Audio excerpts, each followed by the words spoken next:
यहाँ पर करने वाले हैं, ठीक है।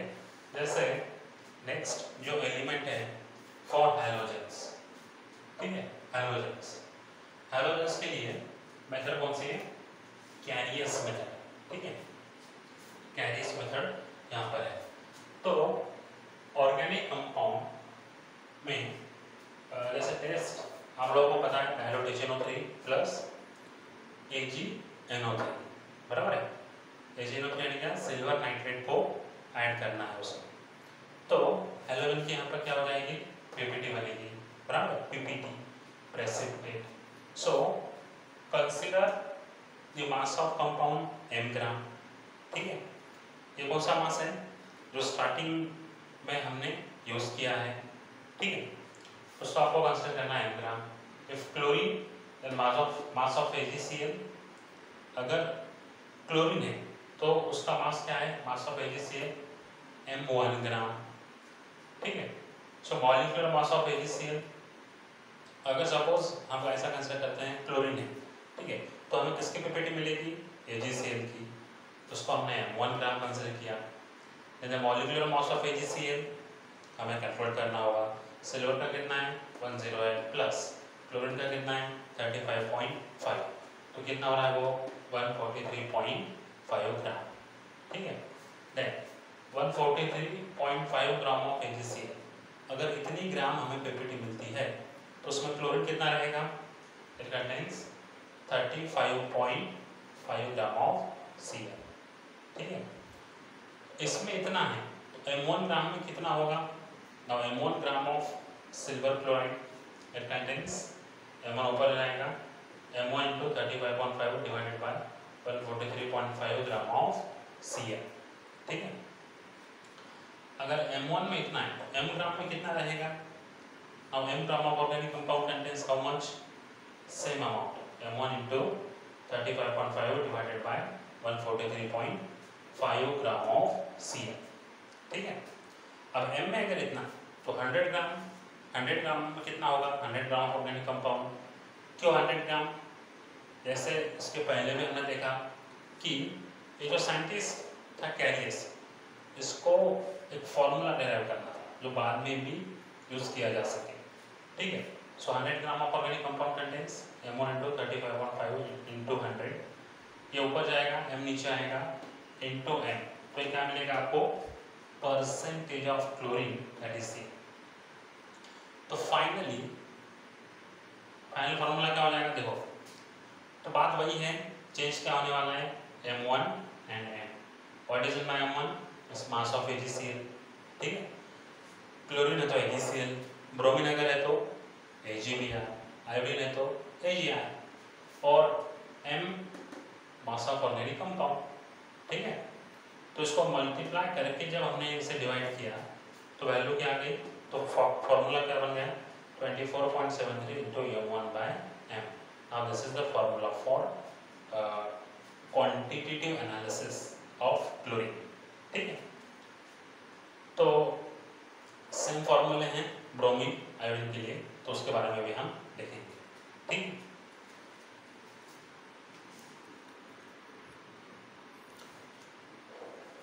तो हेलो दोस्तों, देखो क्लोरीन के लिए एक फॉर्मूला हमें मिल गया, ठीक है। अब प्रोसेस वही है सेम। ब्रोमीन के लिए क्या होगा, अगर हमारे कंपाउंड में ब्रोमीन है तो पीपीटी मिलेगी AgBr की, ठीक है। तो उसके लिए भी डायरेक्टली फॉर्मूला बनेगा और आयोडीन के लिए भी डायरेक्टली फॉर्मूला बनेगा, ठीक है। तो मैं यहाँ पर आपको डायरेक्टली क्या कर रहा हूँ, फॉर्मूले दे रहा हूँ। तो देखो यहाँ पर ब्रोमीन के लिए क्या है formula, now this is the formula for bromine, ठीक है। ब्रोमीन के लिए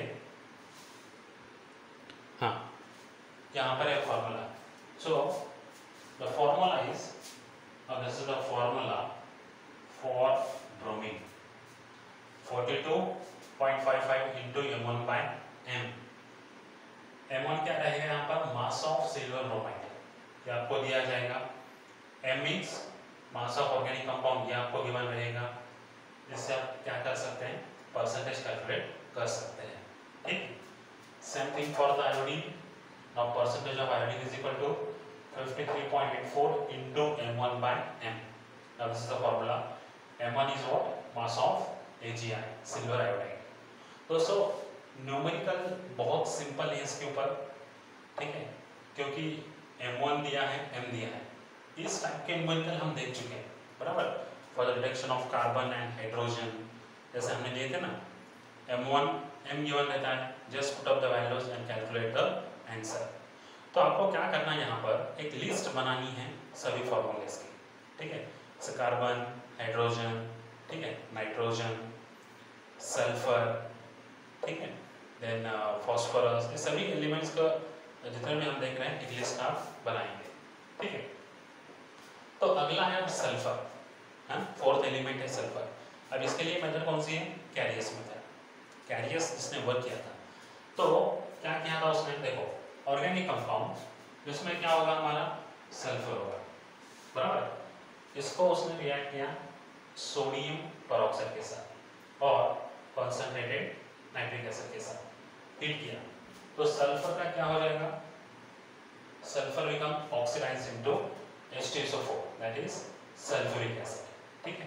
Then he added the excess of BaCl2, that is barium chloride, तो उसे PPT मिलेगी बेरियम सल्फेट की, प्लस क्या हो जाएगा यहाँ पे 2HCl। Now you will get a white PPT, okay, white precipitate of barium sulfate, where barium is +2 and sulfate is -2, ठीक है। तो दोस्तों ये जो PPT मिलेगी उसको फिल्टर किया जाता है, वेट लिया जाता है उसका, और उसमें कौन प्रेजेंट है, हमारा सल्फर, ठीक है। तो इसके लिए भी एक फॉर्मूला बनेगा सेम वे से, तो मैं आपको यहाँ पे डायरेक्टली फॉर्मूला बता रहा हूँ यहाँ पर। Now what is the formula for sulphur, the percentage of sulphur we can calculate by this formula is equal to 13.73 into M1/m, again से, ठीक है, सभी वैल्यू चेंज होगी। अब ये नंबर भी ध्यान में रखते हो तो चलेगा 13। M1 क्या होगा यहाँ पे, मास ऑफ बेरियम सल्फेट, ये आपको क्लियर कट गिवन रहेगा न्यूमेरिकल में, और M क्या रहेगा, मास ऑफ ऑर्गेनिक कंपाउंड। जो भी दिया है put up the values and calculate the answer. तो बहुत सिंपल है, और इसमें जनरली क्वेश्चंस आए हैं नाइट्रोजन के ऊपर, बाकी इस एलिमेंट्स के ऊपर क्वेश्चंस नहीं है। तो सल्फर हुआ, नेक्स्ट है फॉस्फोरस, ठीक है। फॉस्फोरस में एक्चुअली यहाँ पे दो मेथड्स है, मेथड 1 मेथड 2, तो दोनों भी मेथड के बारे में हम यहाँ पर देखेंगे, ठीक। तो in that first method, so organic compound which contain phosphorus treated with the nitric acid HNO3, ठीक है। So here which acid is formed here, phosphoric acid। कौन सा एसिड फॉर्म हो रहा है यहाँ पर, फॉस्फोरिक एसिड यहाँ पे फॉर्म होता है H3PO4, ठीक है। एक्चुअली दोस्तों ये टेस्ट वही है जो हमने क्वालिटेटिव में देखी, ठीक है। फिर इसको ट्रीट करना है किसके साथ, अमोनियम मॉलिक्यूल के साथ।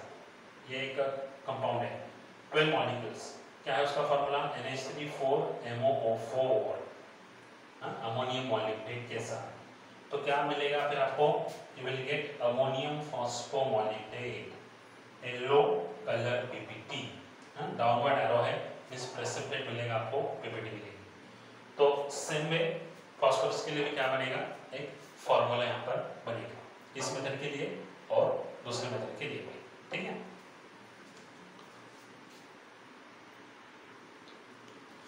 तो दोस्तों इस मेथड से फॉस्फोरस का एक फार्मूला बनता है, फार्मूला मैं दे रहा हूँ आपको, और the percentage of phosphorus is equal to 1.65 into M1/m, ठीक है। ये फार्मूला यहाँ पे बन रहा है। तो आप पूछेंगे सर M1 क्या है, M1 is the mass of ammonium phosphomolybdate, ठीक है। इसकी PPT हमें मिलती है, तो वो क्वांटिटी, उसका मास आपको गिवन रहेगा, M आपको गिवन रहेगा। अगर अमोनियम फॉस्फोमॉलिक्यूलेट आपको देते हैं, उसकी PPT और उसकी वैल्यू अगर देते हैं तो ये फार्मूला आप यूज करेंगे, ठीक है। अब इसमें सेकंड मेथड है, फर्स्ट मेथड ये हो गई, organic compound contain phosphorus treated with nitric acid, as you know, then whatever phosphorus is converted into phosphoric acid, ठीक है। इसमें कन्वर्ट हो रहा है वो फॉस्फोरिक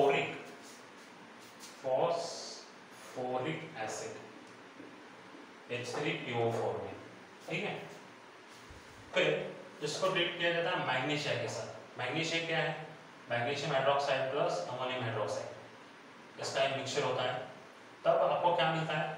तब मिलता है MgNH4PO4, मैग्नीशियम अमोनियम फॉस्फेट, ठीक है, ये आपको मिलेगा। फिर उसको हीट करने पर आपको मिलेगा Mg2P2O7। इस प्रोसेस को कहा जाता है इग्निशन। इग्निशन का मीनिंग क्या है? जलाना, जलाते हैं उसे। So you will gate finally magnesium pyrophosphate which is having white PPT. PPT कैसी है उसकी? वाइट पीपीटी, ठीक है। तो यहाँ पर किसकी पीपीटी होगी? Mg2P2O7 की। मतलब ये क्या होगा? M1। M क्या होगा? Mass of compound. तो फिर फॉर्मूला क्या बनेगा? Now this is the formula, okay. मतलब percentage of phosphorus you can calculate by this formula is equal to percentage of phosphorus 27.92 into M1 by M, ठीक है। तो ये क्या होगा यहाँ पर फॉर्मूला? M1 का मीनिंग क्या होगा? Mass of Mg2P2O7 means magnesium pyrophosphate and M is the mass of organic compound, ठीक है। तो दोस्तों इसके साथ टोटल कितने हो गए हमारे? बहुत सारे एलिमेंट हो गए और फाइनली है ऑक्सीजन, ठीक। तो दोस्तों लास्ट है ऑक्सीजन, ठीक है। ऑक्सीजन जनरली कैलकुलेट करने की जरूरत नहीं होती, क्योंकि अगर आपके पास बाकी के एलिमेंट्स के परसेंटेज हैं तो उसको 100 में से माइनस करो, ठीक है। सम करके 100 में से माइनस करो तो आपको ऑक्सीजन का परसेंटेज मिल जाता है automatically. So percentage of oxygen is equal to, formula क्या है? 100 minus sum of percentages of all other elements, ठीक है। अगर आपके पास उनके वैल्यूज है तो, या एक फॉर्मूला यहाँ पे दिया है उन्होंने, कौन सा, उसको भी हम देख लेते हैं। अगर percentage of oxygen is equal to 72.72 into M1 by M, ये फॉर्मूला है। तो M1 क्या रहेगा? Mass of CO2। अगर CO2 की क्वांटिटी, अगर उसका मास देते हैं आपको M देते हैं और फिर पूछते हैं कि calculate the percentage of oxygen, then you can use this formula and by this formula you can calculate the percentage of oxygen, ठीक है। और एक स्मॉल पॉइंट दिया है इसमें कि carbon, hydrogen, nitrogen present in organic compounds are determined by CHN analyser. दोस्तों test मतलब ओल्डर ये कुछ टेक्निक्स हैं, ठीक है। क्वालिटेटिव टेस्ट तो आज भी यूज की जाती है लैब में to detect the presence of element, लेकिन क्वांटिटेटिव के लिए अब न्यू एक इंस्ट्रूमेंट है, इसे कहा जाता है CHN analyser. In that you require only 1 to 3 milligram of substance, solid substance डालो, ठीक है। तो अपने आप ही क्या है, स्क्रीन के ऊपर दिखा देता है परसेंटेज कि कार्बन इतना परसेंटेज है, हाइड्रोजन इतना है, नाइट्रोजन इतना है, जो भी उसमें एलिमेंट है, ठीक है। So friends, with this part we have completed this big topic, that is basic principles and techniques in the organic chemistry. इसको हमने यहाँ पर क्या किया, कंप्लीट किया, ठीक है। तो ये जो क्वालिटेटिव का पार्ट जो है उसमें क्या आपको ध्यान में रखने हैं, कलर, और क्वांटिटेटिव के पार्ट में आप क्या करेंगे, मेक अ लिस्ट। कौन कौन से हमने एलिमेंट देखे? कार्बन, हाइड्रोजन, ठीक है, nitrogen, halogens, sulphur, phosphorus, oxygen. So we have seen different types of elements, their formulas, how to detect, how to calculate their quantity, ठीक है। तो इसकी लिस्ट बनाओ और इसे अच्छे से लर्न करो, ठीक है। इसके न्यूमेरिकल्स हैं लेकिन वो इतने इंपॉर्टेंट नहीं, इसलिए मैंने उसके न्यूमेरिकल्स लिए नहीं हैं। इंपॉर्टेंट जो थे नाइट्रोजन के, उसके न्यूमेरिकल हमने लिए हैं और इसकी प्रैक्टिस आप कर सकते हैं, ठीक है। So thank you.